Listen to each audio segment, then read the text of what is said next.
Welcome to Brickyard by Brick Books. My name is Janice Jo Lee, and I am the curator of the Asian Heritage Month series that we are doing in 2023. And our first guest is Anto Chan. Welcome, Anto. Hello. Thank you so much. Yay. All the fanfare, all the excitement. Yay. I'm just really grateful that it's actually you that's going to be interviewing me after all these years. I don't know if you remember, we actually faced each other in a poetry slam before, head to head. That was exciting. Undergrounds? At the Undergrounds back in the day.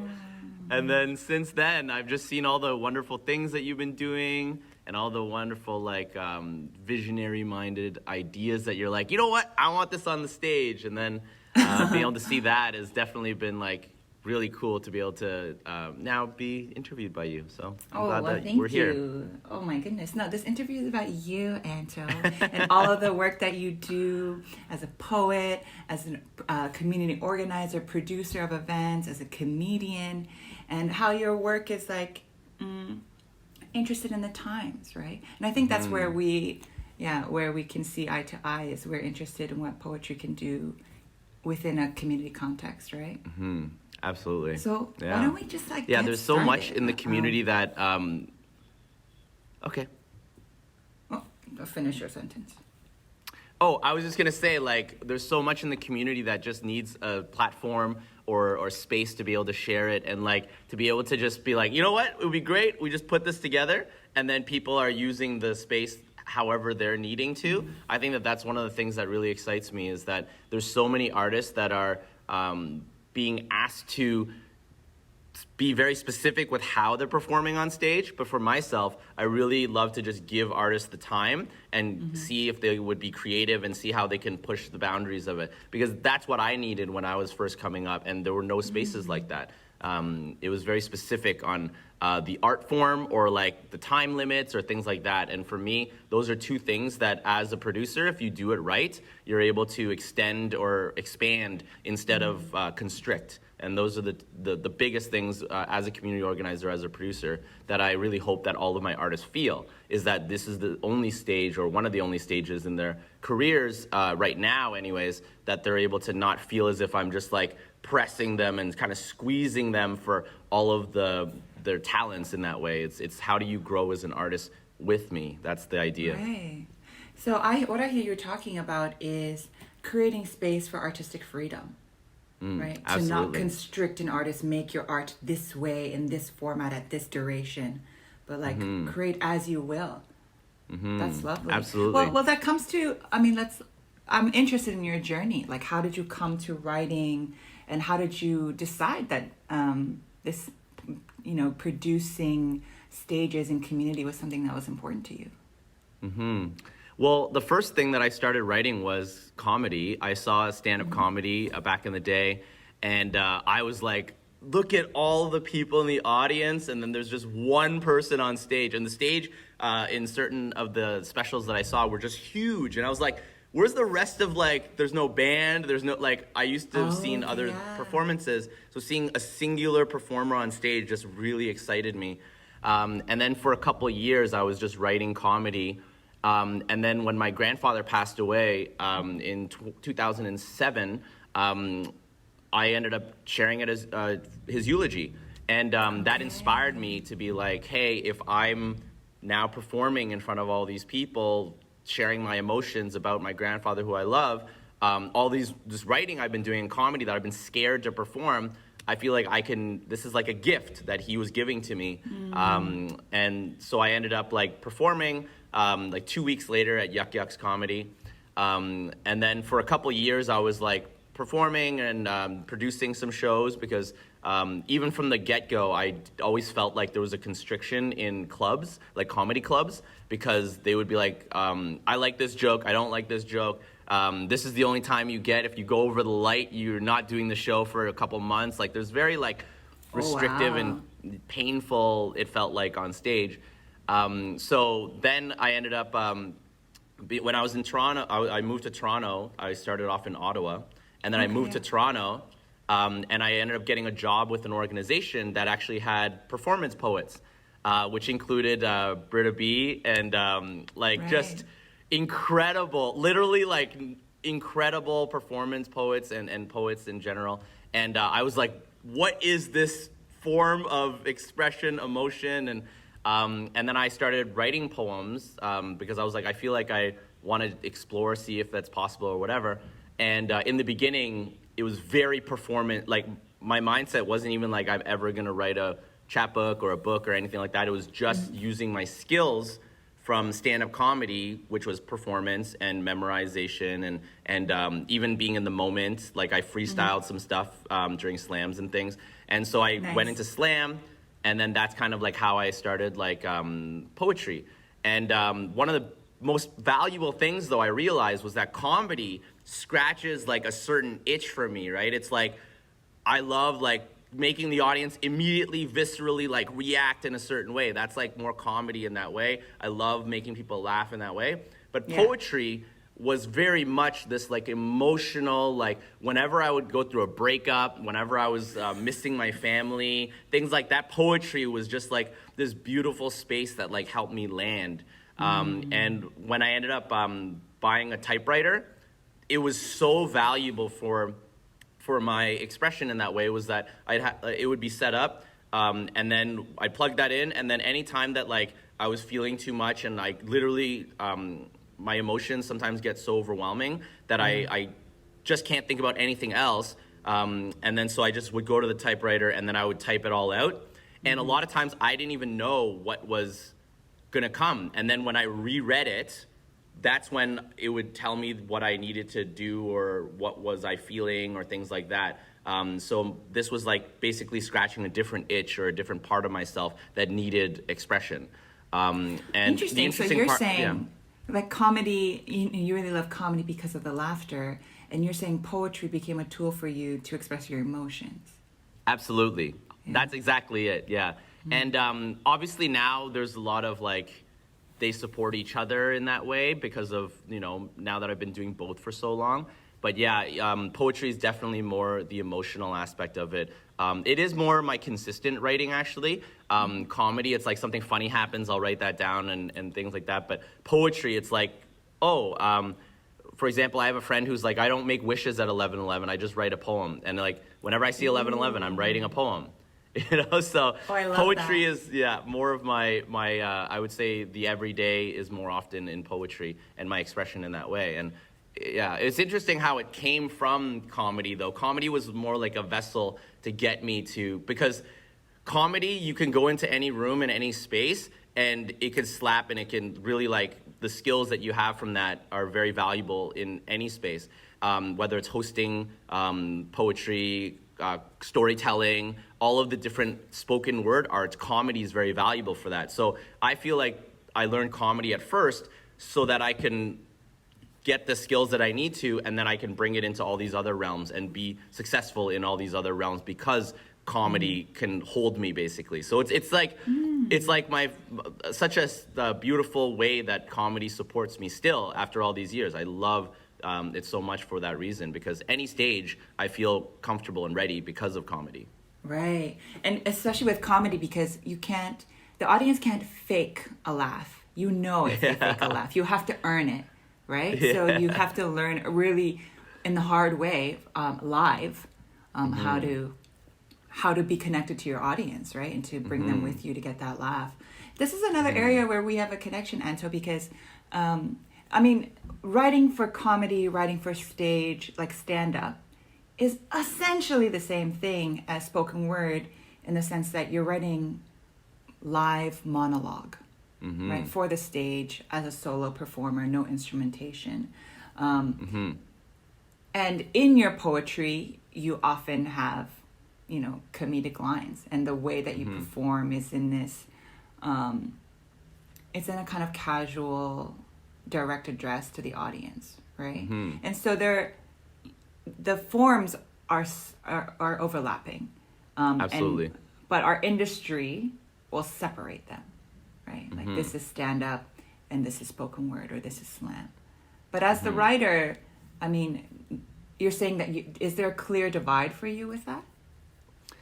interesting enough, in my writing, a lot of times there is the clear divide because, this is my comedy portion, and then this part will have like my poetry portion, but there's a lot of connecting spaces in between in that way. But there are also like certain poems that I have that mix both, right? But interestingly enough, because of the power of how I use stand-up comedy, and it is so like the punches and the jokes are so big, that I actually think that when I put them into poems, it actually dulls that a little bit, and it makes it not as strong and as powerful when I personally do it in my poems. So I actually do separate them, but there is a big connecting factor in that way. But that's why I like to do longer sets, was because then I can do, and people it's interesting to watch the reaction, because I'm literally sometimes going from like something hilarious, punchline, jokes, punchline, whatever, right into like, this is when I was like on my knees, like crying, begging for, a past family member or like a broken heart or something, like right away, And like for me, I do have like a bit of like a couple lines that'll get us into that, but like I actually feel very comfortable with the immediate shift in that way. And the audience, like, they don't realize for a second, and they're like, oh my God, and like all the laughter that I just had a second ago, they might feel sometimes like, oh, I definitely shouldn't laugh here. But then if I do throw in one or two comedic lines in it, they're like, oh my God, I could like release that. Like, this is so intense or whatever. So it really is playing within those two, like, I'm either like destroyed emotionally and like emotionally like overwhelmed, or I'm like playfully like, those are really like the two main you know exactly what you're doing. You're kind of pulling, it's very theatrical, like you're set building, that you're pulling the tension or pulling the laughter from this joke into the emotion of this poem. And so it's good, as a storyteller, you're taking your audience on a journey with you. Absolutely. Yeah. And that's such a benefit of having a long set, as you say. Absolutely. And that's one of the things that I didn't realize until, because I had never performed an hour set until last year for my intergenerational show. And that was something I needed to give to myself, because for years I was doing the maximum, it was like 25 to 30 minute sets on shows, which was like the feature set, and it was great.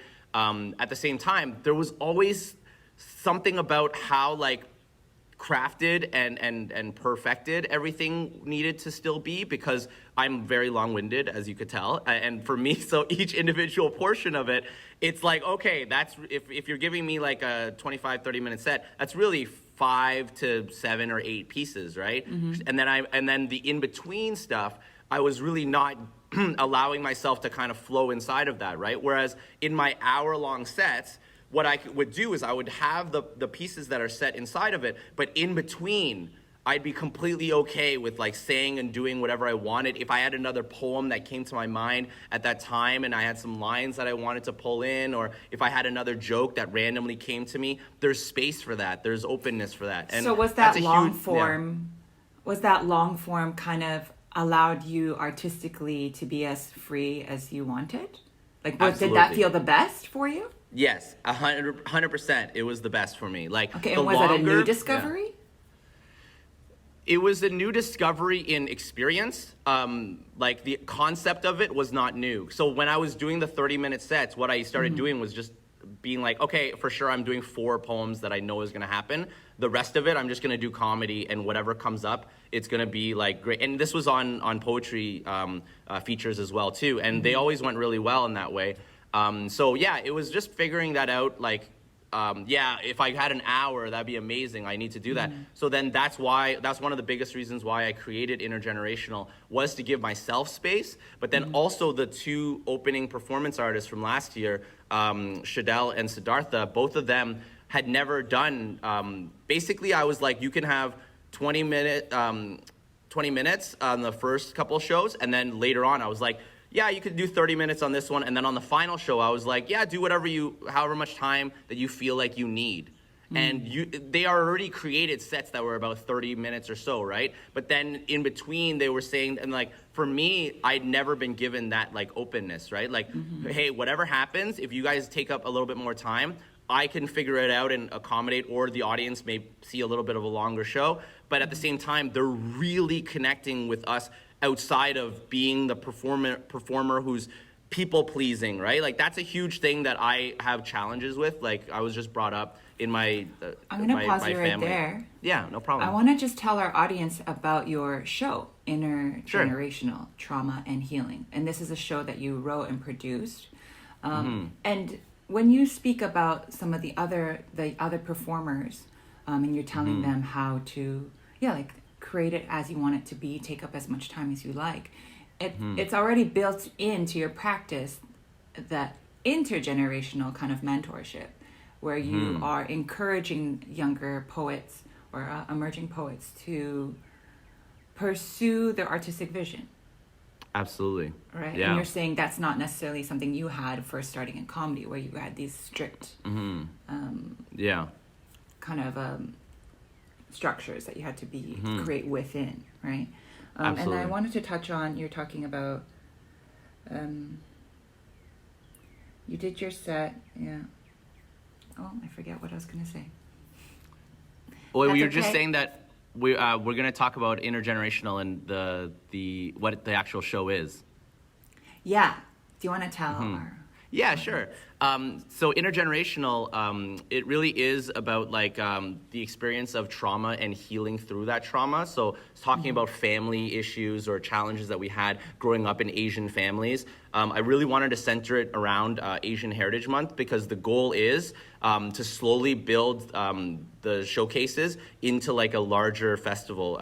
Toronto doesn't have an Asian Heritage Month festival, and kind of like Manifesto, that's like kind of built around like the art, and then it builds out that way. That's kind of how my mindset is with intergenerational. It's like I want to be able to make it so that we are doing it this way, where the shows are there, but then we're also doing workshops, we're doing support, we're doing like all these different like food vendors, whatever it is, we're expanding in a larger way. But intergenerational specifically is about the stage and acceptance of self, being patient with ourselves as we're being creative. It's really about like discovery of specifically the second generation Asian artist, as well as challenging the audiences who come to look at themselves and be like, what parts of my artistic self are not being loved? What parts of my sense of like childlike self has been put aside for the expectations of others? Like different things like that are what I'm wanting to challenge the audiences inside of that, as well as being able to actually express our feelings on stage.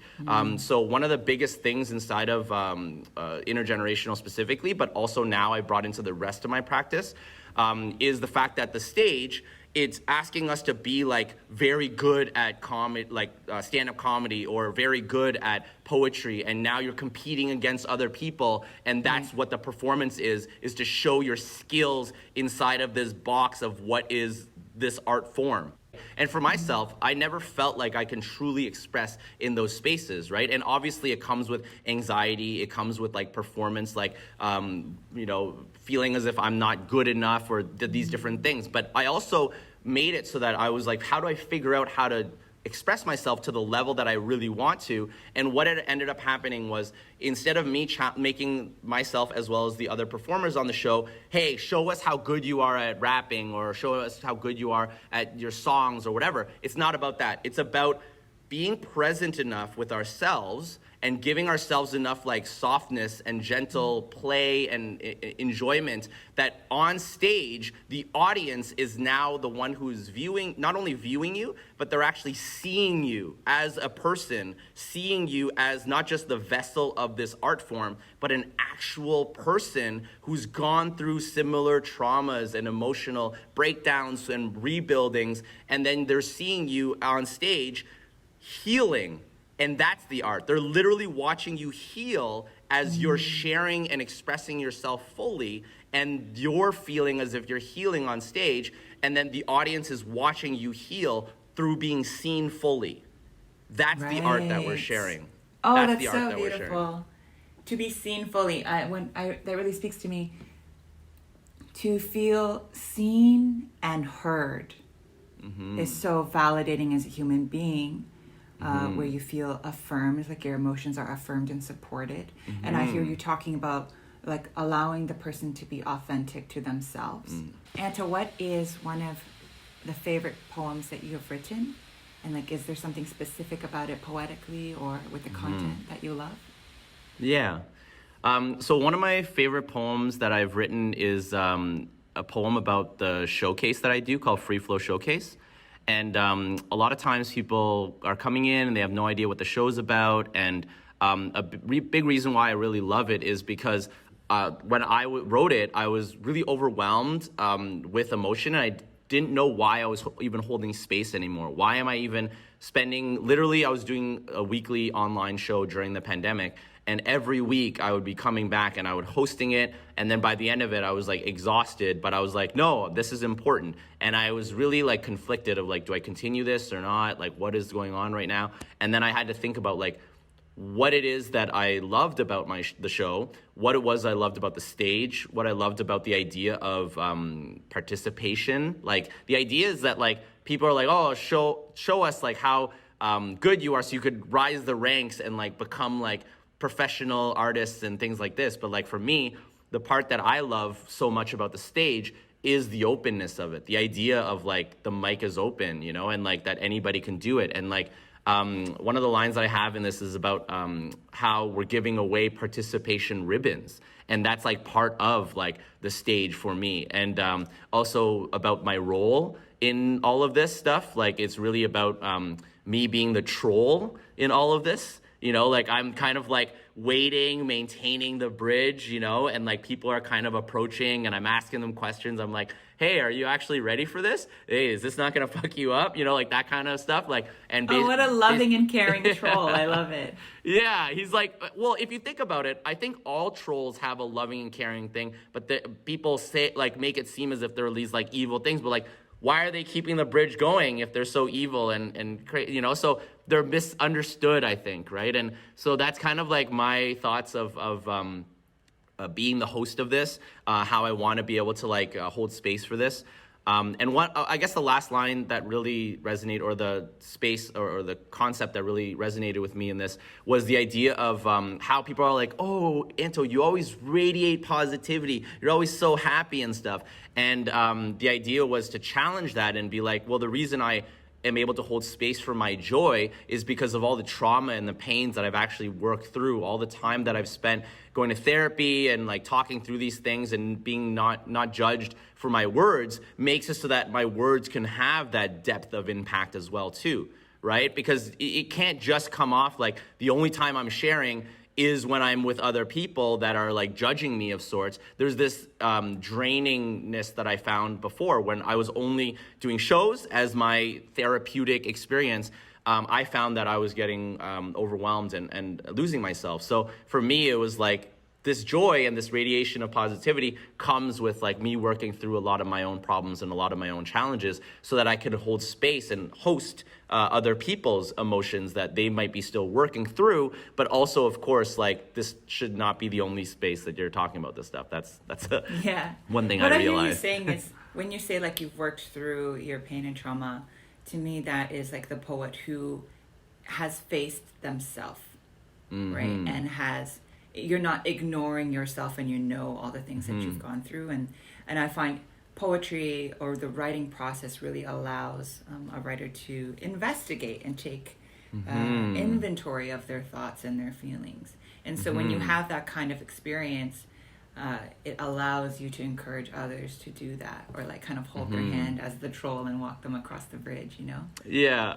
I'm not walking them across. They got to walk themselves. That's the... Oh, okay. You're like, this way. Go this way. Yeah. I'm like, yo, if you really are ready, you should walk. There's a lot of beautiful stuff on, but you got to go adventure and discover yourself, you know? And that's part of it, is that like, while we're there and we're interacting, we're connecting, I'm very much holding their hand. And like, even if they have like a bunch of stuff or whatever, I'm like, hey, I could help you, like, you know, get you to a certain point. But like in reality, just like myself and all the people who held my hand across the bridge or those things, it's like I need to make sure that I'm allowing that independence for them to take those steps for themselves too. And that's a huge part of, I want all of the artists that I connect with to find autonomy. I want them to not depend on me, whether it's financially or in for stage time or any of these things. I don't want them to depend on anyone except for themselves in that way. In the end, I'm not saying in the beginning they're not able to ask for support and things like that, but in the end,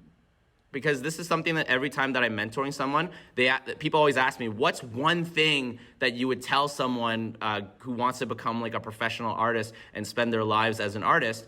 And I always just preface, this is a little bit intense. They're like, no, give it to me. And I'll be like, this is a very lonely endeavor. There's a lot of moments where you're in community and everybody's holding you and you feel so loved, but most of the time, you're alone. Most of the time, you're investigating things by yourself completely. Most of the time, you're working through pains and emotional challenges that other people had inflicted on you, that you have this resentment, but you're still alone in that. And even wanting to confront those people, a lot of times you can't have those conversations, but you're still investigating that by yourself. So that autonomy is gonna come in handy later on when they're by themselves, writing, they're emotional, they're reading this over and be like, how am I like this, whatever. But they have built up this core that they're able to actually face these challenges and not only face them, but be able to alchemize them. That's something that I recently my friends have been talking a lot about, alchemy, in terms of like making that into this beautiful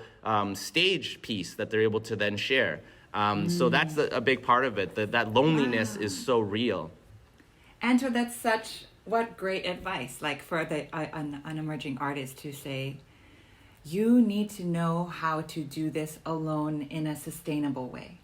Knowing that you exist within community, but really the work and the discipline is like being able to digest and work through and, as you say, alchemize all of your life experiences and be able to turn that into art. And what I hear you talking about is like how to be responsible as an individual artist, and a part of that is being able to take care of yourself. Absolutely. In a sustainable way. Well, absolutely. What an encouraging way to end our interview. Thank you. It's so exciting to just like hear you talk about your ideas and really hear you talk about how you're practicing you're kind of building the community through the artwork that you think is the most valuable, where we really forefront the artist's vision and their voice. Yeah. Thank you so much for being no problem. One of our poets here for Brickyard Asian Heritage Month. Yay! This has been Anto Chan. What's a great way for people to follow your work, Anto? Where are you most living on the internet? I would say online, on Instagram, Anto Punfu, ANTO PUNFU. And then also Intergenerational on Instagram is where I'm also sharing a lot. So it's INNER.generation, GENERATION. And yeah, follow those two, and just for updates on my performances on my own, and then on Intergenerational, we do have a big show on May 27th in Toronto. So yeah, be able to catch up and see that online. We can share that link through Brickyard then. Thank Amazing. you. Thank you so much. Bye.